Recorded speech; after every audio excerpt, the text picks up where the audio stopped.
Paul Tudor Jones is widely regarded as one of the greatest traders of all time.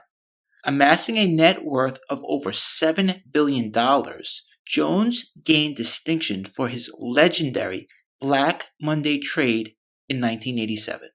Noticing similarities between the market conditions and that of 1929, Jones reportedly tripled his account shorting the market. Let's take a look at some of Paul Tudor Jones's core principles that have enabled him to achieve such astonishing returns. Number 1. Play great defense, not great offense. This one is contrary to what most would think. Here's a guy who reportedly tripled his money in 1987, and yet he does not preach aggressive trading.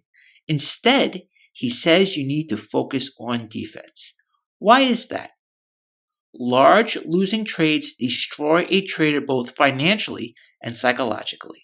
Holding one big loser can literally wipe out your account. Think about it. If you hold a stock and it falls 50%, you need a double just to get back to break even. Moreover, there really is no guarantee that a stock will ever return to its prior high. Even the most well-known stocks eventually fall out of favor. Holding one of these stocks can be a mentally devastating affair, as you lose your confidence as your equity curve declines day after day. Cut your losses quickly before they get out of hand. Number 2, 5 to 1. 5 to 1 means I'm risking $1 to make 5. What 5 to 1 does is allow you to have a hit ratio of 20%. I can actually be a complete imbecile. I can be wrong 80% of the time, and I'm still not going to lose.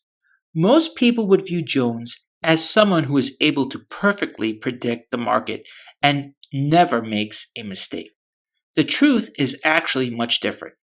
Instead, Jones continually makes trades and cuts his losses quickly until he gets things right.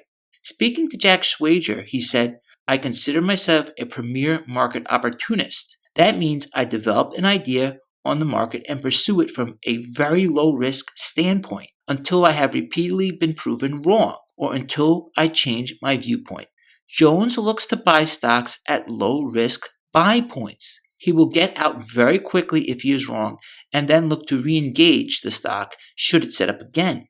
Taking many small losses isn't much of an issue if you have huge winners to pay for them. Let's say, for example, he took 5 trades. On the first 4, he lost $100 each, or $400 in total. On the 5th trade, if his one winner was 5 times as large as his average loser, or $500, this one gain would offset all of his losers and allow him to come out ahead. Don't try to be perfect as a trader. Instead, set your trading up in a way so that you can be profitable, even if you are wrong the majority of the time. Number 3, trade smaller in a losing streak. This is something very few people do. In fact, they usually do the exact opposite. When we lose money, it's human nature to want to get it back. It's human nature to want to dig yourself out. But this is often a terrible strategy for a trader. Think about it. If you are losing over and over, the market is giving you feedback. The market is telling you that your strategy is out of season or that the general conditions are hostile. Why make things more difficult? If you're in a hole, stop digging. Rather than trying to revenge trade or take on larger positions, Jones understands that the number one priority of a trader is to protect what he has. As you begin to experience a string of losses, trading smaller will help you to minimize the damage to your portfolio. Then, once things are working well again, you can gradually increase your position sizing. As Jones emphasizes, you want to be trading your smallest when you are trading your worst and trading your largest when things are going well. Jones also trades less often if he's not having much success. Even if the market is in an uptrend, if you are not trading well, it is best to trade smaller or even stop trading completely. I've seen traders lose huge amounts of money in strong bull markets. Maybe they stubbornly hold onto a thesis or a position that is clearly out of favor. Maybe they are dealing with a family or personal issue that is clouding their judgment. Either way, the conclusion is simple. Reduce your trading size and volume when things are going poorly, and only increase your overall portfolio exposure if your equity curve is trending upward. Number 4, losers average losers. We've all been there before. You buy a stock and it turns against you.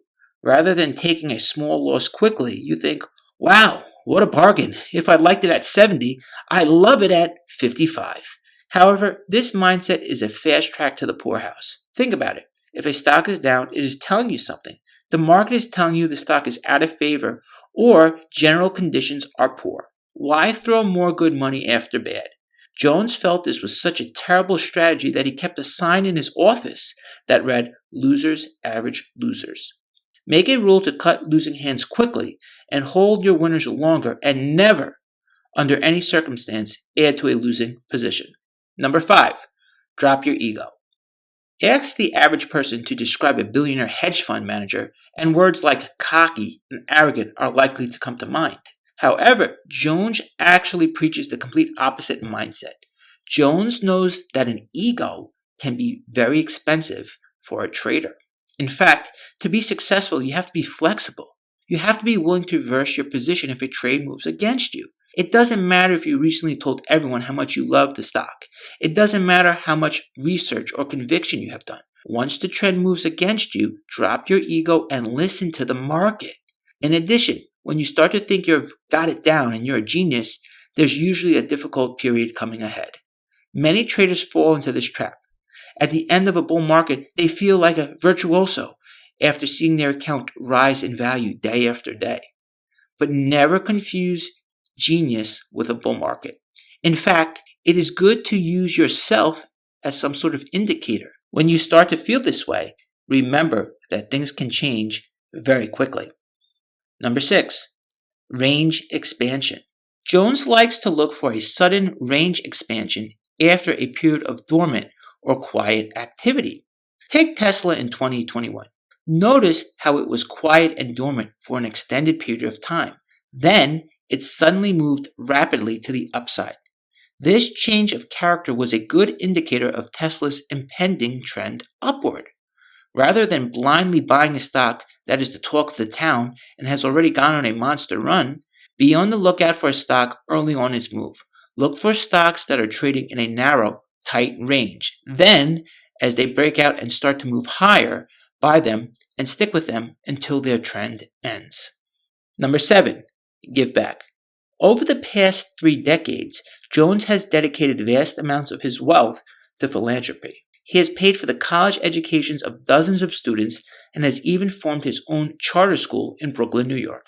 He has also formed the Robin Hood Foundation to help those suffering under the pressures of poverty. Jones's work is a strong reminder that the best investments are often in helping others. To learn more about Paul Tudor Jones and his trading, check out his interview in Market Wizards by Jack Swager.